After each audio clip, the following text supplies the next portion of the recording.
Tu travailles, tu gères, tu donnes. Mais à la fin, pourquoi tu n'as jamais l'impression d'avoir vraiment le contrôle ? Tu fais tout pour survivre. Mais on t'a appris que demander plus, c'est être égoïste. On t'a dit que l'argent, c'est le pouvoir. Mais si ce pouvoir ne t'appartient jamais, à quoi bon ? Tu vis sous des règles que tu n'as jamais choisies. Et quand tu veux en sortir, on te regarde de travers. Tu te dis que tu es libre. Mais pourquoi ta vie ressemble à une cage bien décorée ? Et si la vraie question n'était pas comment gagner plus, mais plutôt à qui je donne le pouvoir sur ma vie ? Parce que parfois, tu crois manquer d'argent. Mais ce qui manque vraiment, c'est le droit d'exister pour toi-même. Simone de Beauvoir disait « On ne naît pas femme, on le devient. » Et si on ne naissait pas libre non plus, mais qu'on pouvait le devenir. Liberté, pouvoir, argent. 3 mots qu'on utilise tous les jours, sans vraiment les comprendre. Jusqu'au jour où on se rend compte qu'ils ne veulent pas dire la même chose pour tout le monde. On nous a appris que la liberté, c'est de choisir.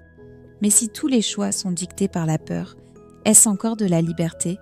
On nous a dit que l'argent donne du pouvoir. Mais pourquoi se sent-on encore impuissante, même en travaillant dur ? Aujourd'hui, on va questionner tout ça.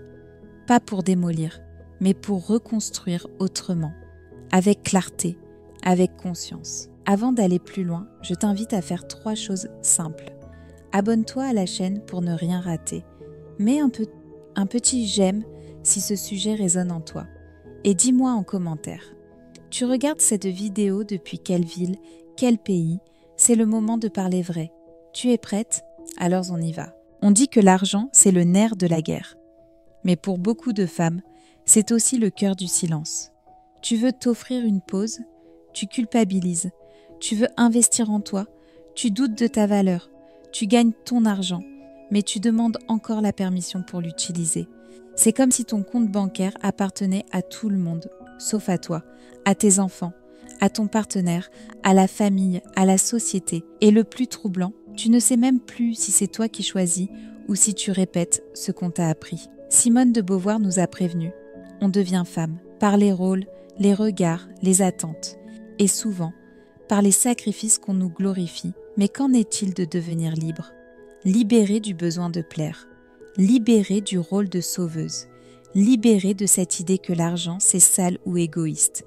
Parce que tant que tu croiras que l'argent est un outil de pouvoir, tu le laisseras entre les mains de ceux qui t'en privent. Et si l'argent pouvait être autre chose, non pas un moyen de contrôle, mais un chemin vers toi, quand tu penses que l'argent donne du pouvoir, tu vis chaque euro comme une preuve de ta valeur. Tu travailles trop, c'est pour être forte. Tu ne dépenses jamais pour toi, c'est parce que les autres passent avant. Et tu t'étonnes de ne plus savoir ce que tu veux vraiment. Petit à petit, tu confonds valeur personnelle et capacité à tout gérer, à donner, à encaisser, à survivre. Et l'argent, dans tout ça, il devient un juge silencieux. S'il y en a, tu respires. S'il en manque, tu te remets en question. Mais ce n'est pas l'argent qui te pèse, c'est la manière dont tu le regardes. Parce qu'on ne t'a jamais appris à t'en servir pour toi, seulement pour les besoins des autres, seulement pour maintenir un équilibre où tu t'oublies. Résultat, tu avances sans vision. Tu fais des choix sous pression. Tu repousses tes rêves à plus tard, un plus tard qui n'arrive jamais. Et chaque fois que tu veux reprendre les rênes, une petite voix te dit que tu n'as pas ce qu'il faut. Pas assez de ressources, pas assez de légitimité, pas assez de courage. Mais cette voix, ce n'est pas la tienne, celle qu'on t'a installée. Et il est temps de la faire taire. Et si tu changeais de question ?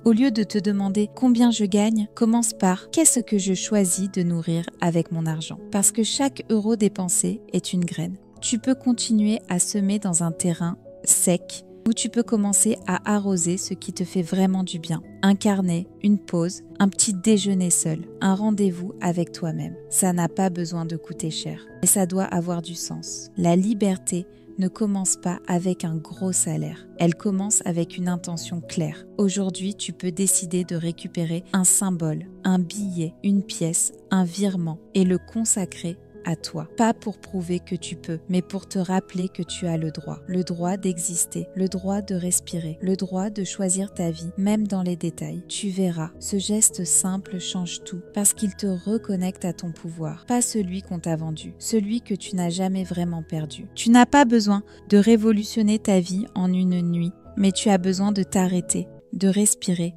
et de te rappeler que tu as le droit de choisir. Le monde ne changera pas à ta place, mais il changera quand toi, tu décideras de te traiter autrement, avec plus de respect, avec plus de douceur, avec plus de conscience. Tu n'es pas faible parce que tu en as marre. Tu es humaine et tu as le droit de dire « je veux autre chose ». Commence petit, mais commence pour toi. Un geste, une phrase, un choix, c'est déjà une victoire. Si cette vidéo t'a touché, partage-la à une amie et dis-moi en commentaire. Quelle est la première chose que tu veux reprendre pour toi? Ton argent, ton temps, ton corps, ton espace? Tu n'as pas besoin d'avoir toutes les réponses. Tu as juste besoin d'un premier pas.